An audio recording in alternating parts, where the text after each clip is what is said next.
Tonight, tensions in the Middle East are rising and the world is watching closely. The United States has significantly increased its military presence near Iran, deploying warships, fighter jets, and advanced defense systems in one of the most sensitive regions on the planet. Surveillance operations are running at high alert, tracking every movement in the region, while U.S. officials emphasize that these measures are purely defensive.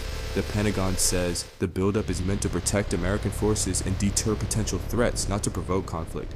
Defense leaders argue that a visible show of strength can help maintain stability in a volatile area, ensuring that enemies think twice before making aggressive moves. But in Tehran, the response has been immediate. Iranian military commanders have warned that any act of aggression, or what they call a strategic mistake, would be met with a strong and decisive response. Footage broadcast on Iranian state media shows missile launchers, military exercises, and soldiers performing combat drills. The message is clear. Iran is prepared for any scenario. This escalation follows weeks of rising security concerns. After reports of potential threats to U.S. interests, American forces were repositioned. Iran responded with its own exercises, signaling readiness. Now, both sides appear to be testing boundaries carefully but visibly. Inside Washington, D.C., lawmakers are divided. Some argue that maintaining a strong military posture deters aggression and prevents war. Others warn that increasing forces in such a volatile region risk a miscalculation that could spark a crisis.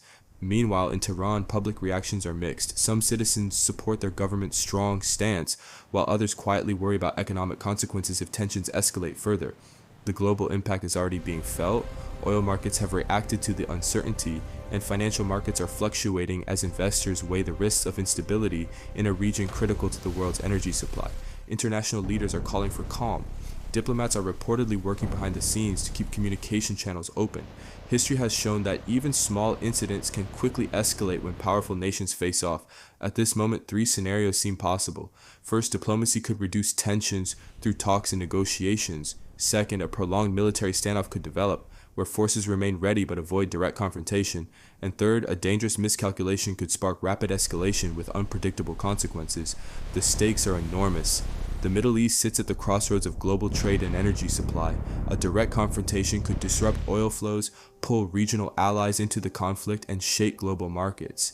For now, the world watches as the United States and Iran face each other, projecting strength, issuing warnings, and carefully measuring every move. The question remains, is this strategic deterrence, or are we moving closer to a dangerous confrontation? Only time will tell.